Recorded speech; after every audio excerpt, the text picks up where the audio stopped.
I just got a fax for you.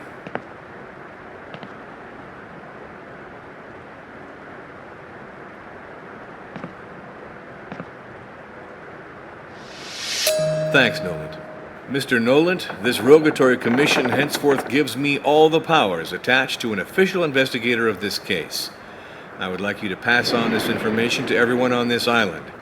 Apart from that, I need a key card that gives me access to all the rooms of this tower, without any exceptions. From now on, you're the boss, Inspector. But for the key card, you'll have to ask Lorenzo. He's the one responsible for that.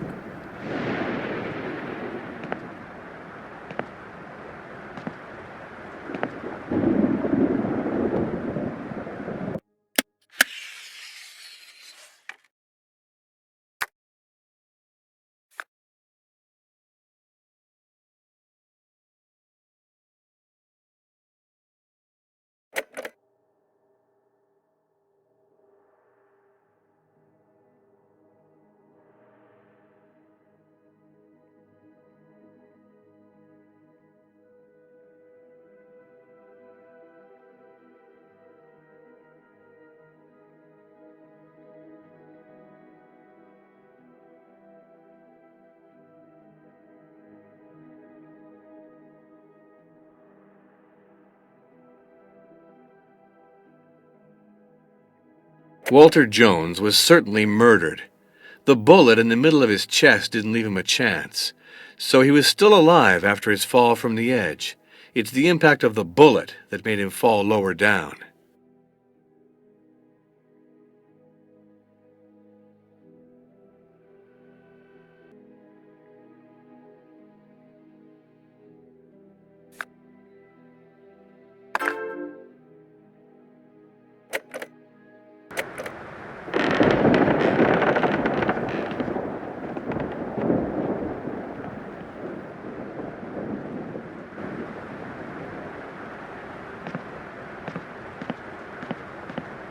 The ocean has covered the whole island.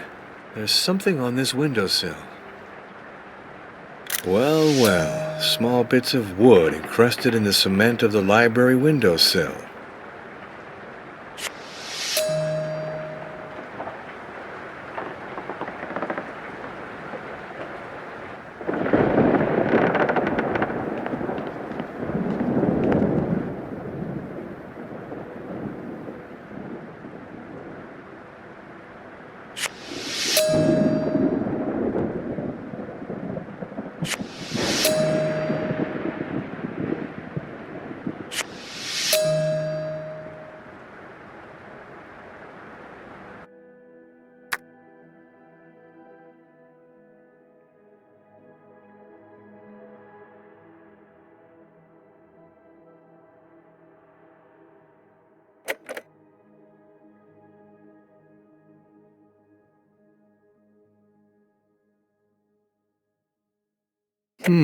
Jones was incredibly crafty, even with his own family.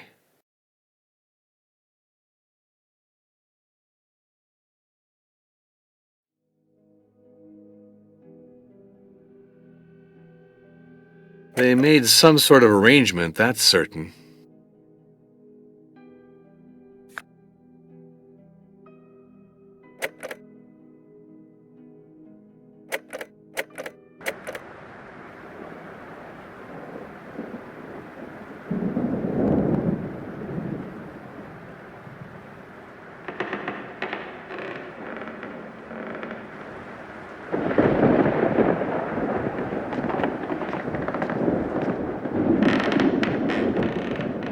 From now on, you have to show more cooperation, because I am officially investigating a murder. You are not a forensic expert, right? So you can't help me at all in interpreting Walter Jones' autopsy report. Indeed, I won't be of great help to you, Inspector. In any case, I'm extremely surprised that Walter was shot down like a common rabbit. It's utterly stupefying. The autopsy is categorical. Walter Jones died from a bullet wound in his back, and not as a result of his fall from the Tortoise Belvedere. With all the doubts stemming from the circumstances, Baena has nothing to do with the death. Nevertheless, I would love to have your point of view on this. I'm extremely surprised by what you're telling me, Inspector. This means Baena couldn't have killed him by throwing him down from the top of the cliff. But you will admit, nothing proves that she didn't finish off poor Walter with a shot. And her father, old Colio, could very well have helped her. What were you doing at the hour of the crime, around 11 p.m.? With all due respect, Inspector, let me remind you that I have already explained myself to you. Noland, I know now that you were doing some smooth talking by letting me believe that you knew nothing about Walter Jones' plans for his estate. I don't like your making fun of me, Noland. I acknowledge that I didn't tell you everything that I knew about Walter's feelings for his grandchildren, or for his plans for his estate. But you should know that I never advised Walter to go in this direction. I have a certain sense of family, Inspector.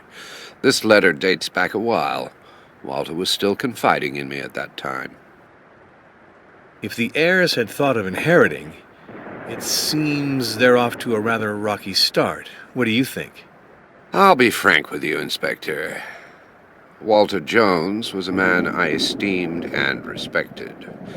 But that Walter Jones of whom I speak disappeared long before his death. The truth is that he lost all sense of reality after his terrible accident. The fact of having become handicapped and nailed to his wheelchair made him paranoid and subject to monstrous bouts of rage. Walter Jones became a predator, obsessed by the idea that his own heirs wanted to deprive him of his fortune. He turned into an ogre toward his own descendants. He did all the dirty things one can imagine. He stopped short of nothing to hurt them. And his last act was to manipulate them, to stop them from putting him legally under psychiatric care, by making them believe that they'd inherit from him. I knew that no will existed in their favor, but what could I have done? You should know, Inspector, that Jones considered Sonia and Billy to be a pair of good-for-nothings. And if he believed briefly in Marco, in the end he concluded that the latter was a failure too, because he refused to break off with Christina, whom Walter believed to be an unscrupulous gold digger. Do you know if Walter Jones was wearing something around his neck on the night of his death? That evening, I have to admit I didn't pay attention, Inspector. But he usually wore a sort of chain around his neck.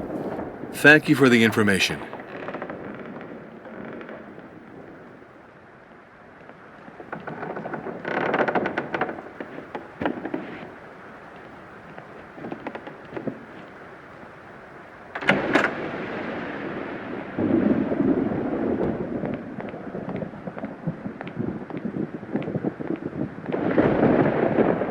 Not bad, Mr. Jones.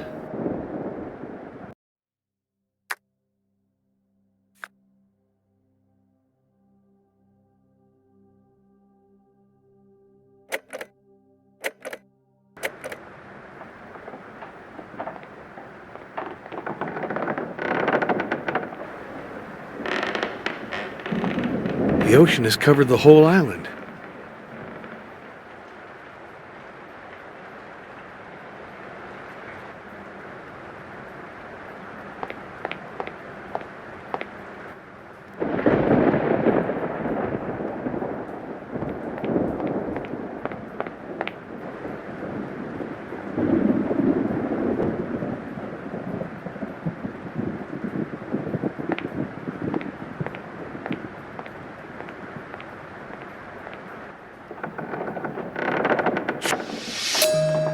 Walter Jones really took care of his weapons.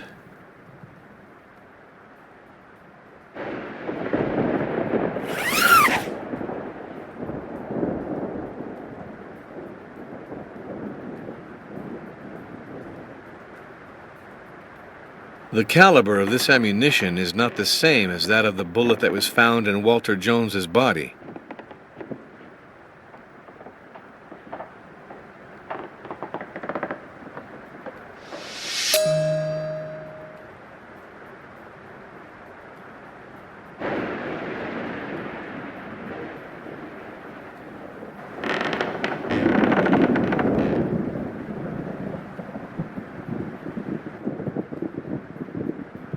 The caliber of this ammunition is not the same as that of the bullet that was found in Walter Jones's body.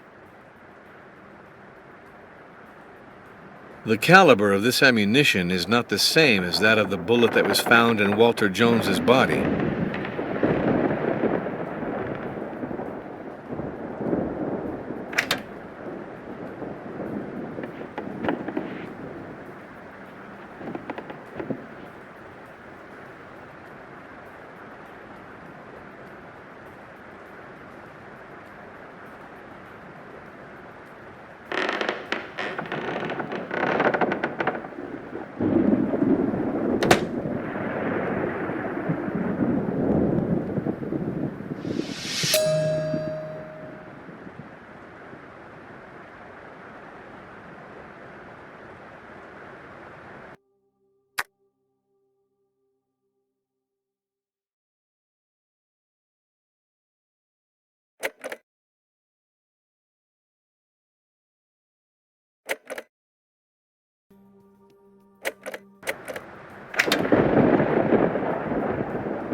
This rifle was used recently.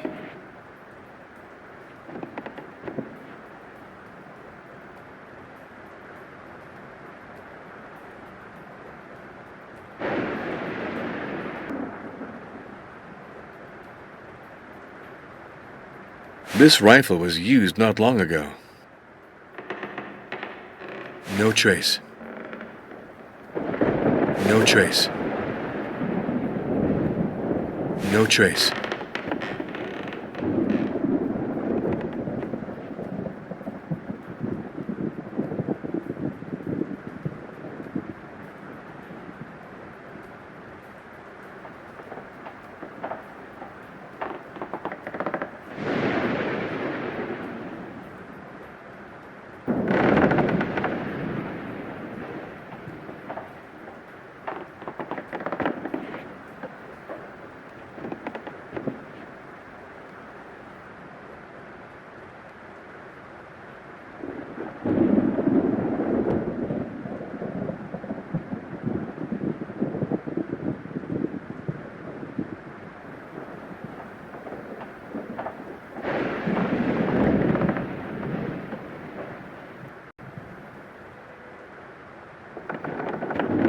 This box of cartridges of the .270 Winchester Short Magnum is open, and it is missing cartridges.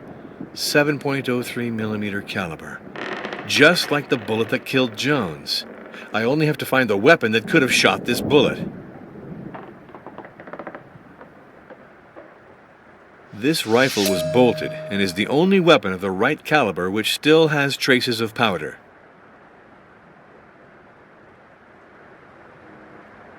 Fingerprints on a weapon. This reeks of an amateur. The smooth wood of this weapon rubbed against a rugged surface. Strange, Mr. Jones, that a man as careful as you left such an ugly scrape on your beautiful rifle.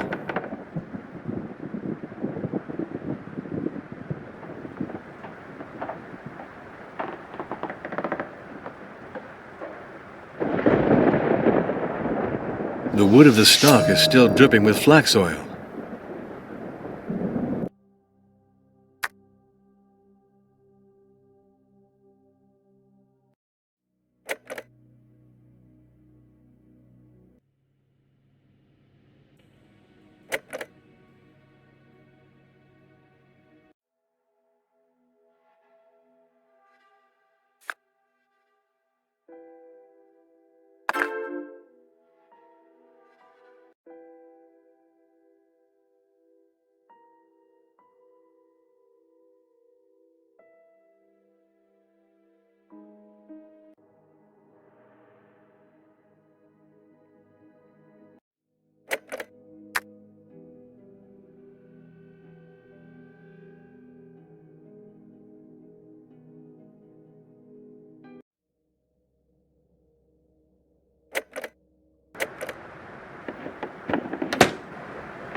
What are the causes of Walter Jones's death?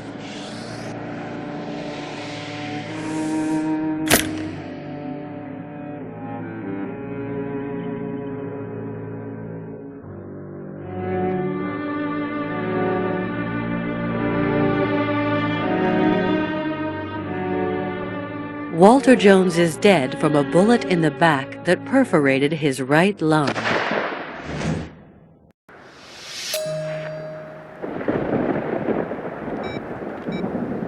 Hi, Reeves. The case is clear. Walter Jones was actually shot. The bullet went through his chest. We've got a murder on our hands, and I think that little hyena has nothing to do with any of this. I read the forensics report too, Jack. In my opinion, you should concentrate on the attorney. He was at the scene of the crime too, and he hasn't spit anything out yet. He's tough, this guy. Okay, good luck, Jack. Things are now simple. There's a murder. It's sufficient to find the murderer.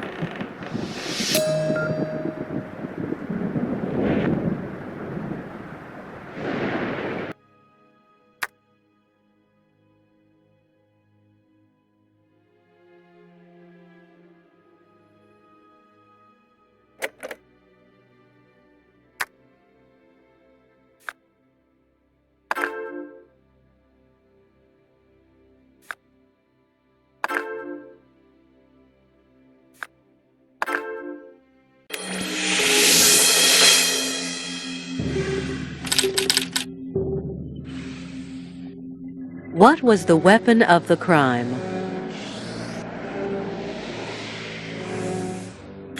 The bolted rifle with the scuffed body and eyepiece in Walter Jones's office is the weapon of the crime.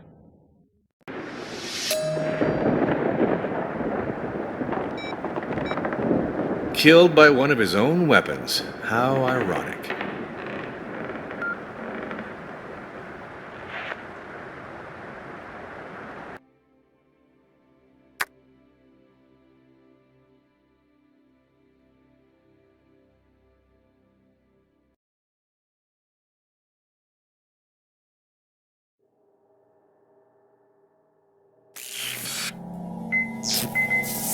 Incorrect match.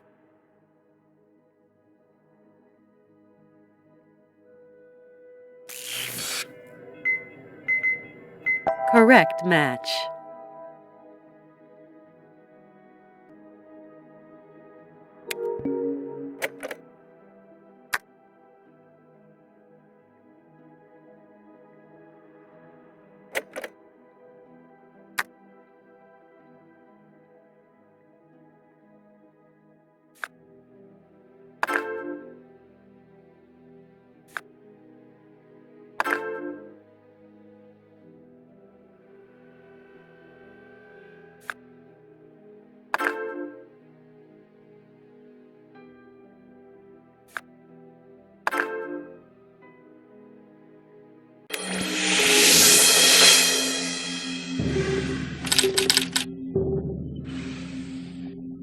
From where was the shot fired?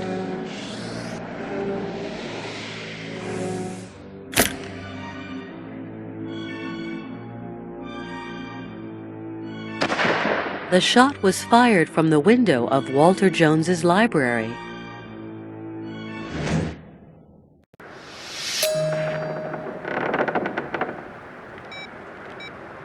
The shot was fired from the window of Walter Jones's library.